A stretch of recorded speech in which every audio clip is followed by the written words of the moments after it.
नमस्कार दर्शक बंधु गाँ हांडीशाला यूट्यूब चैनल को आपण मान को स्वागत। आज मु आपण मान को पई नै आसीछि पणस कठार नुआ प्रकार रोसई। एबे तो पणस कठार सीजन आसी जाइछि।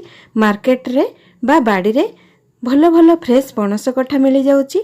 पणस कठार तरकारी तो सब बेले खाइथिबे, किंतु मु आज पणस कठारे मटर दे तरकारी करिवि। नुआ शैली रे खाइबा पई बहुत टेस्टी लागिवो। गरम भात होइको रुटी उभय सहित मजा लागिवो। एहीपरि मजादार नुआ शैलीर रोषेई शिखिया चाहूले गाँ हांडीशाला चैनल को सब्सक्राइब करि नियंतु एवं आगु को आसुथुवा नुआ वीडियो देखिबाकू चाहूले पाखरे थिबा बेल बटन को क्लिक कर दियंतु। एबे आमे पणस कठा मटर तरकारी पई कोन सब आवश्यक सामग्री प्रस्तुत प्रणाली देखि नबा। पणस कठा तरकारी पई एठी मो गोटे फाळ पणस कठा नेछि। पणस कठार ऊपर चोपा भीतर धळा अंश अठा को छडै नेछि। एई भली चारिकोणिया करी बड़ बड़ साइज रो काटी नेछि। देखंतु पणस कठा जो साइज रो करिवे ताठु टिके बड़ साइज रो आलू को काटी नेबे। गोटे कप मटर को मु 6 घंटा पूर्व भिजेई की रखितिली।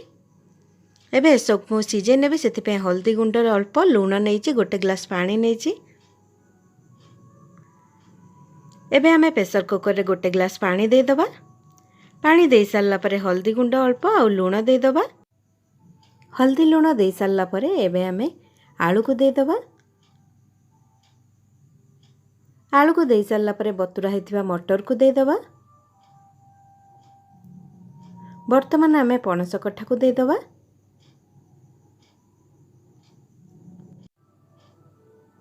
ए सब दे सारला परे एबे हमें हल्दी लूण सहित भल से गोलई नबा। गोलई सारला परे एबे हमें प्रेशर कुकर रो घोड़णी दे दबा 2टा सीटी दबा पर्यंत।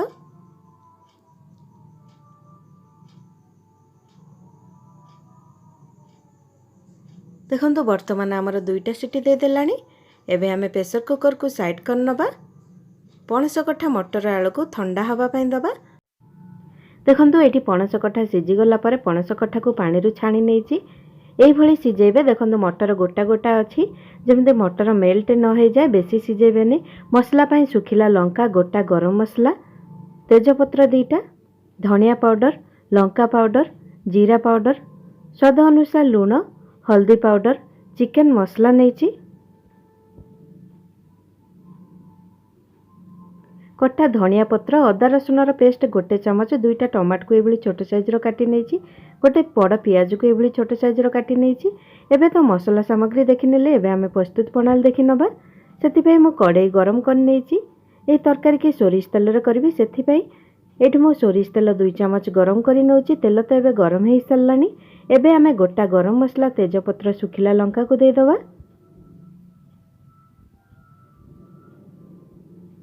वर्तमान ए सब को टिके भाजी नबा।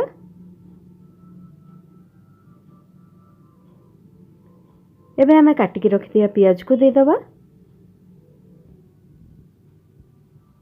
पियाज एबे गोल्डन ब्राउन कलर हवा पर्यंत भल से भाजी नबा।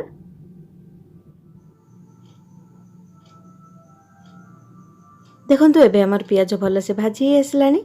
एबे हमें अदा रसुन पेस्ट गोटे चमच दे दबा।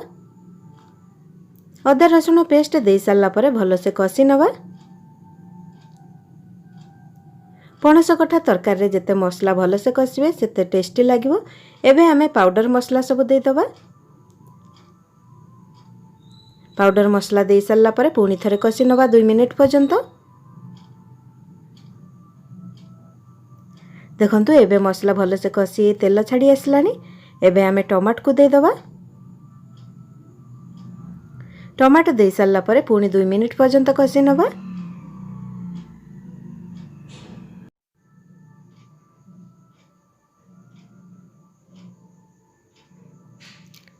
टमाटो भल से सिझिया पई एबे हमें घोड़णी दे दबा 1 मिनिट पर्यंत। देखंतु एबे हमर 1 मिनिट हे गलानी। टमाटो एबे हमर मेल्ट हे आसलानी। एबे हमें सेथिरे अल्प पानी देकी कसी नबा।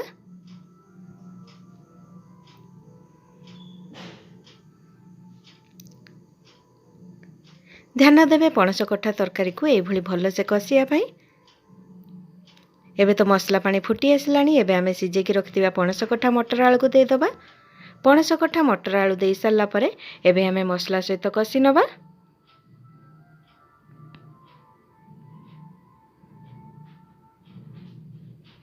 देखंतु एठी मु चिकेन मसला दे दोची।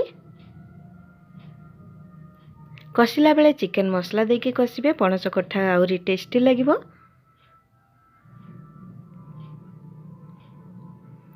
एबे आमे आउ 3 रु 4 मिनिट पर्यंत घोड़नी दे दबा पणस कठा भल से कसी होबा पई।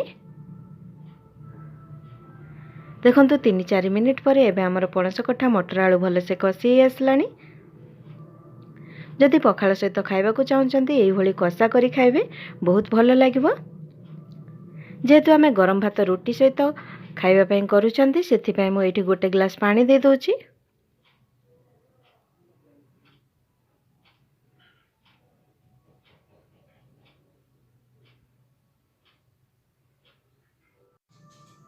पानी दे सारला परे भल से मिसई नबा। एबे आमे 2 मिनिट पर्यंत घोड़नी दे दबा तरकारी फुटिया पई।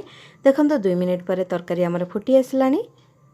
एबे तो हमर पणस कठा मटर आलू तरकारी हे गला। एबे आमे काटी के रखितबा धनिया पत्र को दे दबा। धनिया पत्र दे सारला परे एबे आमे भल से गोळेई नबा। गैस बंद कर नबा। वर्तमान आमर प्रस्तुत हो गला गरमा गरम सुपर टेस्टी पणस कठा मटर आलू तरकारी। जदि आपण मानक ये रेसिपी भल लगी थाए लाइक करंतु, फ्रेंड्स फैमिली सहित अधिक रु अधिक शेयर करंतु, कमेंट सेक्शन को जाई आपनकर मतामत जणांतु। सर्वप्रथमे गाँ हांडीशाला एपरी नुआ नुआ रोषे वीडियो देखिया को चाहूतिले चैनल को सब्सक्राइब करने सहित पाखरे थिबा बेल बटन को क्लिक कर दियंतु आगो को आसुथुवा नुआ वीडियो नोटिफिकेशन पाइबा। Thanks for watching my lovely viewer and subscriber.